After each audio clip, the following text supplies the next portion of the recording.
Лично видим визуально. Танки зашли с надписью Z. Мама, что?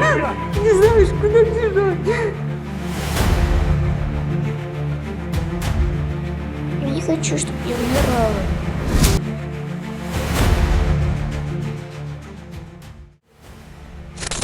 Mariupol is no longer a battlefield. The fighting stopped here. But life did not pause. What replaced the explosions was not silence. It was adjustment, new routines, new authorities, new rules. For civilians who stayed, the war did not end. It changed form. This is not a story about front lines, not about tactics or weapons. This is about daily life, how people work, how they shop, how they survive. Under a new system, under new control. Much has been said about Mariupol during the battle. Very little is said about what came after, and almost nothing is explained from the civilian perspective. This is that story.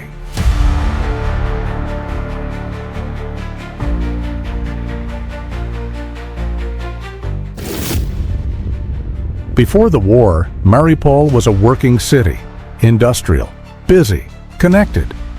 It stood on the Sea of Azov as a major port. Steel plants powered the local economy. Rail and road networks linked the city to Donbas and southern Ukraine. Mariupol was not just a dot on the map, it was an engine. Hundreds of thousands lived here, families, workers, students. Daily life followed routine, shifts at the steel mills, cargo moving through the port, markets open, schools operating. The city carried strategic value long before the fighting. Industry, logistics, geography. At the same time, Mariupol sat close to a fault line. Political tension existed. Security concerns grew over the years. Military presence increased gradually, but civilian life continued. People planned futures. Businesses operated. The city functioned. This is the Mariupol that existed before the siege, a city built for production, for trade, for ordinary life. And it is against this baseline that everything that followed must be understood. The siege broke daily life, fast. Power went out, water stopped, heating failed, communication collapsed, supplies disappeared, movement became dangerous, work ended, schools closed, hospitals struggled. For civilians, the siege was not about the front line, it was about survival. Routine ended, certainty vanished. This was the moment normal life stopped. The operation unfolded in stages, not all at once, not recklessly. Russian forces moved to isolate the city. Supply routes were cut, access narrowed, movement restricted, urban combat followed, slow, methodical, costly. Industrial zones became strong points. Residential blocks turned into defensive positions.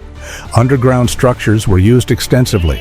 The fighting centered on key areas: the port, critical infrastructure, large industrial complexes. Progress was measured, street by street, block by block. For civilians, the operation was distant and immediate at the same time. Distant in intent, immediate in impact. By the time resistance ended, control had shifted. Not suddenly, but conclusively. The military phase closed, and a different phase began.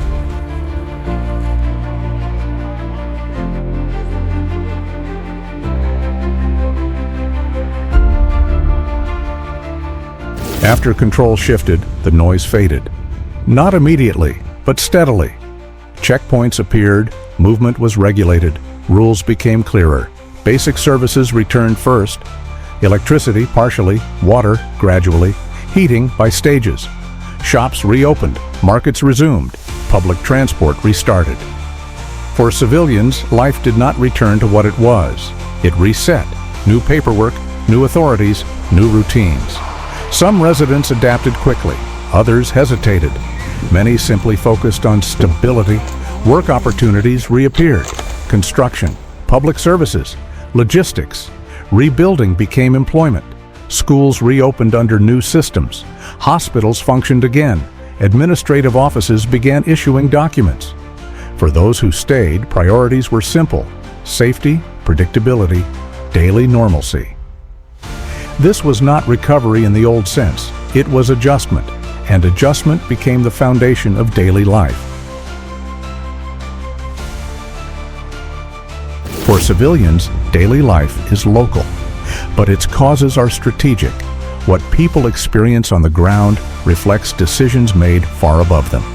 Security checkpoints are not just control points. They are signals of military consolidation.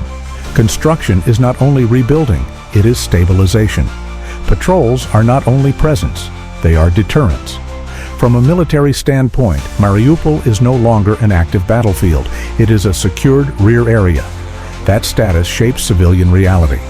Fewer sudden disruptions, more predictable routines, clearer authority.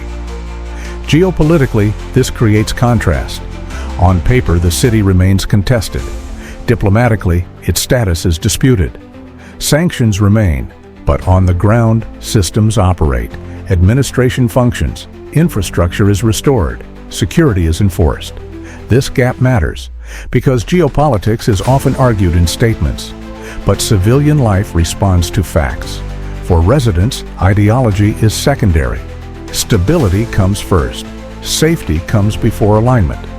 This does not resolve the conflict. It freezes part of it. And frozen zones shape negotiations, strategies, and future planning. Mariupol becomes a case study of how military outcomes translate into civilian routines, of how control manifests not through fighting, but through order, and how geopolitics eventually follows what happens on the ground. Mariupol creates discomfort, not because of what is happening, but because of what it represents. A city under control, with civilians living daily life, while the war continues elsewhere. This does not fit simple narratives. Militarily, Mariupol is a secured zone, no active front line, no constant fighting. Geopolitically, it remains disputed, unrecognized, sanctioned. That contradiction is the problem. Talking about daily civilian life risks normalizing control. Ignoring it erases reality, so it is often avoided. But civilians do not live in narratives. They live in systems, security, administration, access to food, work, and services. From a military perspective, this is success. Control without combat, stability without escalation. From a geopolitical perspective, it is unresolved. Status is frozen. Disputes remain. Pressure continues. Mariupol sits in between. Not a battlefield, not at peace. And that is why its civilian reality is rarely explained, because it forces difficult questions about control, about legitimacy, about how wars actually end, not with treaties, but with people adapting to new realities.